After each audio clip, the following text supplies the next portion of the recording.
नमस्ते, कैसे हैं आप सब लोग। उम्मीद है शानदार, जिंदाबाद, जबरदस्त होंगे। और हाँ, आज हम दिल्ली पुलिस को लेकर के स्पेशली वीडियो बना रहे हैं। कल मैंने एक डाउट क्लियर किया था जो आपके मन में बहुत ज़्यादा चल रहा था, स्पेशली यूपी वाले बच्चों को, कि दिल्ली पुलिस और यूपीएसआई में से किसको प्रीफर करें, किसकी तैयारी करें। ठीक है, आज मैं दिल्ली पुलिस के लिए वीडियो लेकर के आया हूँ। वो डाउट वहाँ क्लियर हो गया। अब इस चीज़ को मत पूछना प्लीज़ इस आज मैं कुछ सेपरेट पॉइंट पर बातें करूंगा और प्रैक्टिस सेट्स की बातें आपको, मतलब प्रैक्टिस सेट्स कब से शुरू हो रहे हैं वो भी बता करके जाऊंगा। कि आप लोग लगातार पूछ रहे थे सर आपने 18 से बोला था, 20 के बाद बोला था, वो अभी नहीं, कब से चलेंगे। तो उन सारी बातों का जवाब इस वीडियो में है। साथ में मॉक टेस्ट का आप स्कोर कैसे बढ़ा सकते हैं इस बारे में थोड़ा सा गाइड करूंगा। मुझे ये बहुत ज़रूरी है क्योंकि कई बार हम ना मेहनत करते रहते हैं अपने तरीके से, लेकिन हमारा मॉक का स्कोर सिर्फ वहीं वहीं वहीं घूम रहा होता है।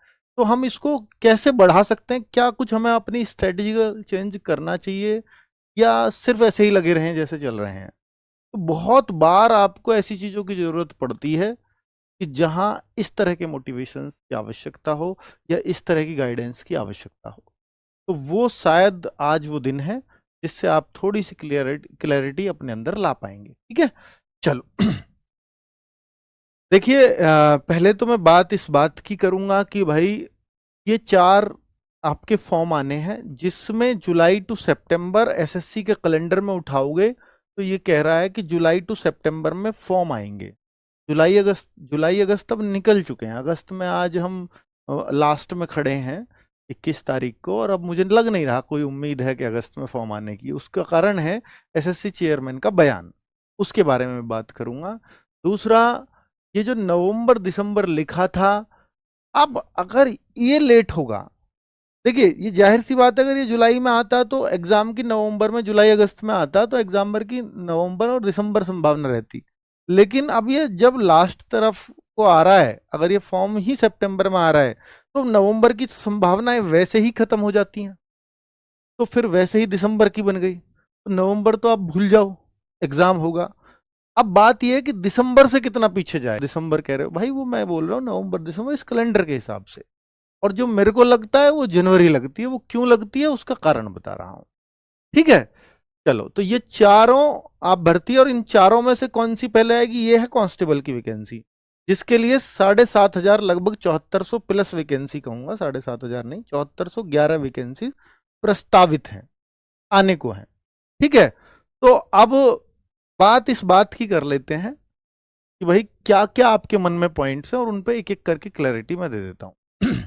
अब सबसे पहले कैलेंडर होगा रिवाइज्ड, ऐसी मेरे को उम्मीद है कि अब एसएससी सबसे पहले उसको कैलेंडर रिवाइज करना चाहिए। कारण है उसका, क्योंकि अब कोई नोटिस कब निकलता है, कैलेंडर कब रिवाइज होता है, दोनों बातों में फर्क बताता हूं। अगर ये हो कि एक ही एग्जाम हटा है कि ये एग्जाम इसके बजाय अब इस डेट को हो, ये एग्जाम इस डेट के बजाय अब इस डेट को होगा, तो वहां आपका जो है कैलेंडर रिवाइज नहीं होता, एक एसएससी का नोटिस आ जाता है भैया ये एग्जाम उस डेट को होने वाला है। लेकिन अगर बहुत सारे एग्जाम्स हटाने पड़ रहे हों या अलग अलग डेट्स पे हो रहे हों, तो फिर एक नोटिस से काम नहीं चलता, फिर एक कैलेंडर रिवीजन होता है जो अब लग रहा है। क्योंकि अब अगर ये सीजीएल इन्होंने हटाया है तो जाहिर सी बात है सीएचएसएल पे भी इम्पैक्ट पड़ने वाला है, एमटीएस पे भी पड़ने वाला है, क्योंकि ये सब पैक्ड डेट थी। सीजीएल के बाद सीएचएसएल, एमटीएस, ये सब पैक्ड था शेड्यूल, और उसके बाद फिर दिल्ली पुलिस और ये सब चलता। तो अब यहां जो डिस्टरबेंस अगर शुरुआत में आया तो लास्ट तक इम्पैक्ट डालता है। तो अब जाहिर सी बात है कि भाई अगर ये सब पे ही इम्पैक्ट डालेगा तो एक कैलेंडर रिवीजन आएगा। अब ये कैलेंडर रिवीजन कब आएगा, कैलेंडर रिवाइज कब होगा, इसके बारे में तो भाई बहुत ज्यादा तो मैं नहीं जानता, लेकिन एसएससी चेयरमैन साहब का एक बयान आया था। भाई ओटीआर करेक्शन, जब ये मामला चल रहा था तो उन्होंने ही बयान दिया था कि ओटीआर करेक्शन 31 अगस्त तक चलेंगे, जो 14 अगस्त से शुरू हो चुके हैं। कि आपकी कुछ डिटेल में कोई चेंज वेंज करना है, बेसिक डिटेल में वो कर सकते हैं। जैसे मान लिया उन्होंने एग्जाम्पल भी दिया था, कोई जनरल में है अब ईडब्ल्यूएस में आ गया है तो ईडब्ल्यूएस बनवा सकता है, चेंज कर सकता है अपनी कास्ट को। ठीक है, उसके बाद कैटेगरी कहूंगा, कास्ट नहीं कहूंगा। उसके बाद आवेदन चलेंगे, यानी 31 अगस्त तक ये चलेगा, उसके बाद आवेदन होंगे। यानी जो सितंबर मंथ है वो नई भर्तियों का आवेदन के लिए होगा। अब आप बताइए, सीजीएल का आवेदन हो चुका है, सीएचएसएल का आवेदन हो चुका है, एमटीएस का आवेदन हो चुका है, बच किसका आवेदन रहा है? दो ही चीजों का, एक सीपीओ का और एक दिल्ली पुलिस का। सीपीओ का रिजल्ट अभी फाइनल आना बाकी है। क्या फाइनल रिजल्ट के बाद आवेदन आएंगे? ऐसा जरूरी नहीं है। एक रिजल्ट आ चुका है, अभी मेडिकल होंगे, उसके बाद फाइनल मेरिट लगेगी। ठीक है, वो लगभग एसएससी की तरफ से उन्होंने कर दिया कि हमारी तरफ से यही है। तो हो सकता है कि सीपीओ का भी नोटिफिकेशन जो जून में प्रस्तावित था वो सितंबर में आए, लेकिन जो मेन नोटिफिकेशन है वो है दिल्ली पुलिस के। तो और फिर इन्होंने बोला कि सितंबर के बाद फिर अक्टूबर में ओटीआर करेक्शन आएगा, यानी है ना, जिन बच्चों को चेंज करना है फिर से कर सकते हैं। तो यानी अक्टूबर में भी फिर आवेदन नहीं है, फिर ओटीआर करेक्शन चलेगा। तो जाहिर सी बात है कि सितंबर में ही सारे आवेदन करा लिए जाएंगे। क्या चारों भर्तियों के एक महीने में आवेदन हो सकते हैं? जी हाँ, पहले भी हुआ। एमटीएस का उसी महीने में था, सीएचएसएल का उसी महीने में था, सीजीएल का जून में ही था, और सिलेक्शन पोस्ट का भी जून में था, स्टेनो का भी वहीं था। तो 4-4, 5-5 भर्तियों के जून में हो चुके हैं आवेदन। तो इसलिए एक महीने में होने में एसएससी का पास इतना सर्वर है कि वो बिजी नहीं जाएगा। ठीक है, और दिल्ली पुलिस में कांस्टेबल के अलावा और कहीं बहुत ज्यादा फॉर्म आएंगे नहीं। एचसीएम में भी हालांकि 10-15 लाख के आसपास फॉर्म होते हैं, सीपीओ में 7-8 लाख के आसपास फॉर्म होते हैं। तो कोई बहुत ज्यादा सर्वर वाली दिक्कत है नहीं। तो चारों पांचों फॉर्म एक महीने के अंदर भरे जा सकते हैं, उसमें कोई डाउट नहीं। कैलेंडर आने से पहले दिल्ली पुलिस नोटिफिकेशन नहीं। क्या ऐसा चांस है कि कैलेंडर रिवाइज हुआ नहीं और दिल्ली पुलिस का नोटिफिकेशन आए ही ना? नहीं, ये चांस बहुत कम है कि भैया देखो, आना तो कैलेंडर चाहिए, क्योंकि बहुत सारा बच्चा उन एग्जाम्स का वेट कर रहा है। पर कैलेंडर इसलिए भी रुक सकता है अभी, क्योंकि उन एग्जाम्स की हो सकता है डेट ही तय ना हो। इसलिए तय ना हो क्योंकि अभी हो सकता है कंपनी भी रिजेक्ट हो। इस कंपनी से एडिक्विटी से एग्जाम चल रहा था, तो ये भी चांसेस हैं कंपनी से एसएससी आगे एग्जाम ही ना कराए। फिर अगर दूसरी कंपनी का टेंडर करना पड़ा या पूरा टेंडर प्रोसेस बदलना पड़ा, तो फिर एक लंबा प्रोसेस है जो एग्जाम्स को बहुत डिले कर सकता है। ठीक है, तो फिर तो कैलेंडर बाद में ही आएगा, क्योंकि जब तक उनकी एग्जाम्स की, देखिए कोई एग्जाम अगर हटाया जा रहा है, पीछे हटाया, पीछे खिसकाया है, तो और जिस वजह से खिसकाया है, अगर उस वजह को पूरी तरह से बच्चों को सेटिस्फाई नहीं करेंगे, संतुष्टि नहीं देंगे, तो फिर तो एग्जाम हटाने का ही क्या फायदा रहा? एसएससी तो कभी नहीं चाहेगी ना उसको दोबारा एग्जाम हटाना पड़े। पहली बार में ही बहुत बेइज्जती सहली है, कभी नहीं चाहेगी। तो पहले ये एश्योर करेंगे कि भैया वो एग्जाम सेंटर सब कुछ दुरुस्त हो जाए, जो बच्चों की शिकायतें थी वो सब ठीक हो जाए। ये बिल्कुल एसएससी चाहेगा, और उससे पहले कैलेंडर जारी हो नहीं सकता जब तक ये आश्वस्त ना हो जाए। तो ऐसा तो नहीं है कि दिल्ली पुलिस नोटिफिकेशन पहले नहीं आ सकता, बिल्कुल आ सकता है। दिल्ली पुलिस नोटिफिकेशन पहले आ सकता है, लेकिन एग्जाम डेट नोटिफाइड सून आएगी, एग्जाम डेट नहीं आ सकती इसमें। और अगर कैलेंडर सही चल रहे होते सब कुछ, तो एग्जाम डेट नवंबर-दिसंबर लिखा था ना इसमें एग्जाम दिल्ली पुलिस के में, फिर वो एग्जाम डेट स्पेसिफाई होके आ जाती, ये फायदा होता।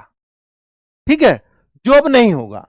तो अगर दिल्ली पुलिस नोटिफिकेशन, जैसा उन्होंने बोला कि ये तो निकालेंगे हम, इनमें कोई भाई नोटिफिकेशन निकालने में कोई डेट ऑफ बर्थ मांगोगे तो 6 महीने जो इस दौरान बच्चे ओवर एज होंगे उनका जवाब कौन है ना?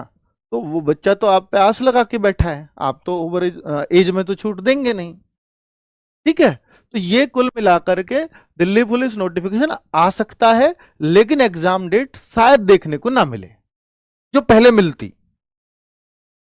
तो सितंबर में चारों भर्तियों के आ सकते हैं आवेदन। जी 100% आ सकते। गलत खबर है? जी हाँ, ये गलत खबर है। जो पहले नोटिफिकेशन थे और ये जो पहले वैकेंसीज थी वो भी कम थी, 5000 के आसपास आने वाली थी। उन 5000 वैकेंसीज के साथ था कि 2 सितंबर का इसको नोटिफिकेशन दिल्ली पुलिस ने प्रपोज किया था। प्रपोज का मतलब ये होता है एसएससी अपने हिसाब से उसे माने भी, हो सकता है ना भी माने, वो अपनी कोई डेट दे दे। ऐसे उसमें हो सकता है। तो प्रपोज्ड की थी इन्होंने कि 2 सितंबर को इसका नोटिफिकेशन निकाल दो, उसको तब निकाल देना, उसको तब निकाल देना, उसको तब निकाल देना। मोस्ट प्रोबेबली उन डेट्स पे निकल जाता, पर चूंकि रिवाइज्ड ही हो गई वैकेंसी, तो इसलिए अब वो चांसेस कम है, क्योंकि इन्होंने फिर उसको डिले किया है, खुद दिल्ली पुलिस की तरफ से वो डिले हुआ है। तो इस वजह से वो कह देंगे अब 2 सितंबर को पॉसिबल नहीं है, क्योंकि आपकी चीजें फाइनल नहीं हुई, आप लगातार उसको अपडेट कर रहे हो, तो हो सकता है ये डिले हो। ठीक है, ये चांसेस है 2 सितंबर से तो डिले हो, 2 को आ जाए तो बहुत अच्छी बात है, पर चांसेस बहुत कम मेरे को नजर आते हैं। पर सितंबर में चारों भर्तियों के आ जाएं, ये बहुत ज्यादा चांसेस है। ठीक है, मॉक में स्कोर कैसे बढ़ाएं और प्रैक्टिस सेट, अब इसकी बातें कर ले। तो ये जनरल क्वेरीज थी जो आपके मन में, मुझे लगता है कि मैं अच्छे से सॉल्व कर पाया होऊंगा, और आपके जो कंफ्यूजन्स थे वो सब चले गए होंगे। देखिए, इस बार जो प्रैक्टिस सेट्स हम लोग शुरू कर रहे हैं, मॉक टेस्ट की बाद में बात करूंगा, तो अभी मैं चैप्टर वाइज की बात कर लेता हूं कि भाई ये जो प्रैक्टिस सेट्स हैं, इसके लिए आप लगातार डिमांड कर रहे थे, तो मैं इसको इस बार चैप्टर वाइज चलवा रहा हूं, और तब तक आपका नोटिफिकेशन भी आ जाएगा। तब तक आपके चैप्टर वाइज प्रैक्टिस सेट, मुझे लगता है एक टाइम ड्यूरेशन होता है कि 20 सेट्स के अंदर ये चैप्टर वाइज कंप्लीट हो जाने चाहिए। मुझे भी लगता है कि 20-20 सेट में आपका हर चैप्टर का लगभग रिवीजन हो जाएगा, हर सब्जेक्ट के। ठीक है, लेकिन जीएस को कैसे हम 20 सेट्स में कवर कर सकते हैं, तो ये भी एक क्रम लेकर के, जैसे नवीन सर कराते हैं, तो उसी क्रम के हिसाब से यहाँ अजीत सर भी आपको जीएस को 20 या 25 सेट्स में वो कवर अप करेंगे। तो इसकी आपको टेंशन नहीं लेनी है कि भाई, क्योंकि ये बिल्कुल पैटर्न या ये guidance under the guidance of Naveen sir ही चलेगा। ऐसा नहीं है कि अजीत सर पढ़ा रहे हैं तो नवीन सर इसमें बिल्कुल भी इन्वॉल्व नहीं, उनका भी इन्वॉल्वमेंट होता है, टीचर्स पे सजेशंस भी होते हैं और आपस में डिस्कशन भी होते हैं। ठीक है, चलिए, तो अब आप यहां देखेंगे प्रैक्टिस सेट्स की बात, तो रीजनिंग का सुबह 10 बजे चलेगा, राहुल शर्मा सर इसको करा रहे होंगे। कंप्यूटर शिवम सर 11 बजे इसको करा रहे होंगे। आकाश शर्मा सर मैथ्स को 12 बजे करा रहे होंगे। तो ये 10, 11, 12 और फिर शाम को 6 बजे जीएस का प्रैक्टिस सेट हो रहा होगा। तो ये 4 प्रैक्टिस सेट्स की हमें सबसे ज्यादा नीड लगी अभी, तो ये शुरू कर दिया है। बहुत जल्दी इंग्लिश का भी शुरू कर देंगे एचसीएम के लिए। ठीक है, तो प्रैक्टिस सेट करने का सही तरीका, बहुत सारे बच्चे होते हैं कि मैं लाइव करूं इसको, रिकॉर्डेड करूं। देखो, अपना अपना तरीका है। वैसे मैं एक सजेशन दूंगा कि अगर आप लाइव करते हैं तो एक बस रूटीन बन जाता है, क्योंकि बहुत जो सीरियस बच्चा है उसको फर्क नहीं पड़ता कि वो लाइव करे या रिकॉर्डेड। अगर आपको उस टाइम पढ़ना है, चाहे कुछ भी हो जाए, तो फिर आप रिकॉर्डेड कर लो, फिर तो कोई दिक्कत नहीं है। लेकिन अगर आपको एक रूटीन, एक टाइम टेबल सेट करना है, तो फिर लाइव करना ज्यादा बढ़िया रहेगा। और रिकॉर्डेड में आप एड वेड से परेशान रहते होंगे, लाइव में वो एड देखने को नहीं मिलते आपको। अच्छा तरीका ये होगा करने का, भाई जिसमें पता है कि इतने बजे मुझे रोज लाइव आना ही है, तो आपका एक भी छूटेगा तो आपको दर्द होगा, बस ये बात है। और रिकॉर्डेड में आज छूट गया, चल कल कर लूंगा, फिर अगर किसी वजह से कल भी नहीं कर पाए तो 2 दिन का जो बैकलॉग है उस वजह से वो कभी हो ही नहीं पाएगा, क्योंकि हर दिन के अपने सेट्स हो रहे हैं, और फिर आपका पीछे का करने का मन ही नहीं करेगा। ऐसा बहुत बार आपके साथ हुआ होगा, ये आप जानते हैं। चलो, अब मैं बात कर रहा हूं इस बात की कि भाई जो सही तरीका है वो क्या है करने का। सही तरीका ये है मेरे भाई, जब आप लाइव करते हो तो आप कई बार ऐसा सोचते होंगे, सर मैं जब राहुल सर करा रहे हैं प्रैक्टिस सेट, तो इनके साथ तो 25 में से 24 मार्क्स या 25 मार्क्स लेके आता हूं, लेकिन जो संडे वाला मॉक है उसमें 25 में से 20-21 ही रह जाते हैं। ऐसा क्यों होता है? और रीजनिंग में भाई अगर आपके इतने मार्क्स नहीं आ रहे ना, इतने मार्क्स आपके मॉक में नहीं आ रहे, तो वो फिर कम है। रीजनिंग में एक्सेप्टेबल सिर्फ 2 ही नंबर हैं, या तो 24 या 25। 23 भी कम है, और जितने इससे कम होते चले जाओगे वो बहुत कम होते चले जाओगे आप, फिर वो कम ही कम है। ठीक है, तो बेहतर होगा कि भाई अगर आपको ये स्कोर अचीव करने हैं तो एक तरीका अपनाना, और दोनों जगह फिर आपका सेम स्कोर आएगा। तरीका ये है कि जो राहुल सर क्वेश्चन आपको बोर्ड पर दें, तो लाइव वीडियो को पॉज करो और पहले उस क्वेश्चन को अपने कॉपी पेन लेकर के बैठो, पहले उस क्वेश्चन को खुद हल करो, और लगे जरूरत है इसमें मुझे, तो वीडियो को फिर प्ले करो और फिर उसको देख लो, और लगे कि नहीं ये तो मैंने कर लिया, तो आगे बढ़ो सीधा दूसरे पे। तो लाइव के साथ ही आप इस वीडियो को खत्म कर लोगे। ऐसा नहीं है कि आपको ऐसे 2 घंटे लगेंगे, नहीं।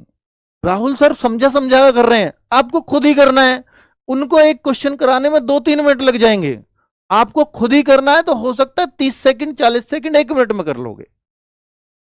ठीक है, तो आप इनसे पीछे नहीं रह सकते लाइव में, अगर आप ऐसे ऐसे कर रहे हो तो। और आपको एक कॉन्फिडेंस आएगा कि ये सारे तो मैंने ही किए हैं। वरना क्या होता है जब आप लाइव कर रहे होते हो, स्पेशली मैथ रीजनिंग में बहुत होता है ऐसा, और अच्छा सर ने कोई हिंट दिया, वो सुनता रहा और हम हल करते रहे, वो हम सुन